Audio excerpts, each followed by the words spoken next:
ഫേസ്ബുക്കിൽ പങ്കുവയ്ക്കപ്പെട്ട പ്രതികരണം ഇങ്ങനെയാണ്. ഇയാളെ ഒരു ഇടതുപക്ഷ അനുഭാവിയായി പോലും കാണാൻ കഴിയില്ല. ജനകീയ സർക്കാരിന് അപമാനമാണ് ഈ മാടമ്പി. ചലച്ചിത്ര അക്കാദമി ചെയർമാൻ സ്ഥാനത്ത് നിന്നും എന്നേ ഇയാളെ പുറത്താക്കേണ്ടിയിരുന്നു. ഉടൻ പുറത്താക്കണം.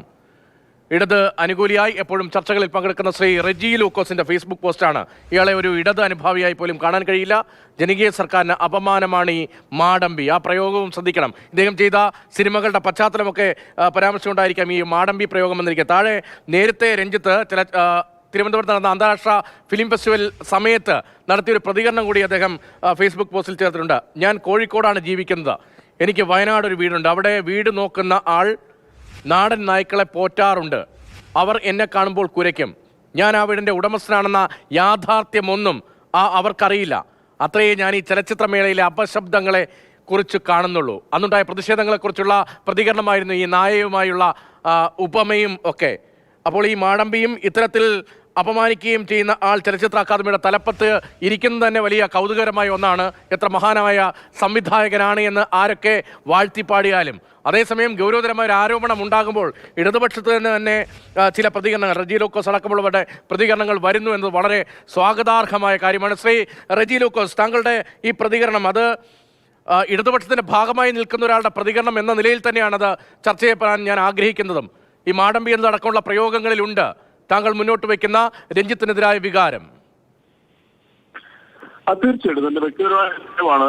രഞ്ജിത്തിനെ സംബന്ധിച്ചോളം പിന്നെ ഒരു ഇടതുപക്ഷ അനുഭാവിയെ അദ്ദേഹത്തിനെ കാണാൻ സാധിക്കത്തില്ല എന്നുള്ള എന്റെ പ്രതികരണം ഞാൻ വളരെ നിരീക്ഷണത്തിലൂടെ തന്നെ പറഞ്ഞതാണ്. അത് തന്നെയുമല്ല, ഇപ്പോൾ പിന്നെ ഒരു ജനകീയ സർക്കാർ എന്നുള്ള നിലയ്ക്ക് LDF സർക്കാരിനെ സംബന്ധിച്ചോളം ഈ ഹേമ കമ്മിറ്റി റിപ്പോർട്ട് തന്നെ ഈ സർക്കാരിന്റെ ഇച്ഛാശക്തിയാണ്. നമ്മളൊന്ന് മനസ്സിലാക്കേണ്ട വസ്തുത, സ്ത്രീപക്ഷ ഗവൺമെന്റാണ് LDF സർക്കാർ. ഇവിടെ വലിയൊരു സൂപ്പർ താരത്തിനെ ഒരു നടിയെ ഉപദ്രവിച്ച് അല്ലെ കൊട്ടേഷൻ കൊടുത്തെന്നുള്ള പരാതിയിൽ അദ്ദേഹത്തിനെ അറസ്റ്റ് ചെയ്ത് ഏതാണ്ട് 3-3 മാസത്തോളം ജയിലിലിട്ടൊരു സർക്കാർ ഇത്. അപ്പൊ ഈ സർക്കാരിന്റെ ഇച്ഛാശക്തിയാണ് തീർച്ചയായിട്ടും ഹേമ കമ്മിറ്റി പിന്നെ റിപ്പോർട്ടും. അത് ഇന്ത്യയിൽ തന്നെ മറ്റൊരു സർക്കാരും അതിനുള്ളൊരു തന്നിടം കാണിച്ചിട്ടില്ല. ബോളിവുഡിൽ തന്നെ വലിയ രീതിയിലുള്ള ആരോപണങ്ങൾ ഉയർന്നപ്പോഴും അവരൊക്കെ മടിച്ചു നിൽക്കുമായിരുന്നു. അപ്പോൾ LDF സർക്കാരിനെ സംബന്ധിച്ചിടത്തോളം അത്തരം ധീരമായ നടപടികൾ പലപ്പോഴും ഉണ്ടായിരുന്നു. ഇടത് സർക്കാരിന്റെ ആത്മാർത്ഥതയും ഒക്കെ ഒന്നുകൂടി എടുത്തു പറയണം. കാരണം താങ്കൾ ഇങ്ങനെ ഒരു വിമർശനം ഉന്നയിക്കുകയാണല്ലോ. ശ്രീ രാഹുൽ മാങ്കൂട്ടത്തിൽ കൂടി നമുക്കൊപ്പം ഉണ്ട്, അദ്ദേഹത്തിലേക്ക് എത്താം. ശ്രീ റെജി ലൂക്കോസ്, താങ്കൾക്കൊരു ബാധ്യതയായി മാറുന്നുണ്ടോ?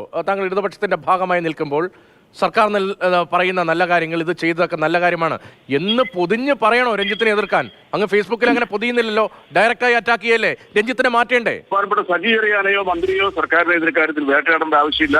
അത് അദ്ദേഹം പറഞ്ഞ സാങ്കേതികമായിട്ട് വളരെ കൃത്യമായ കാര്യമാണ്. തന്നെയുമല്ല, രഞ്ജിത്തിനെ സംബന്ധിച്ചോളം ഉയർന്നിരിക്കുന്ന ആരോപണത്തിനൊരു സാക്ഷി വന്നിരിക്കുന്നു.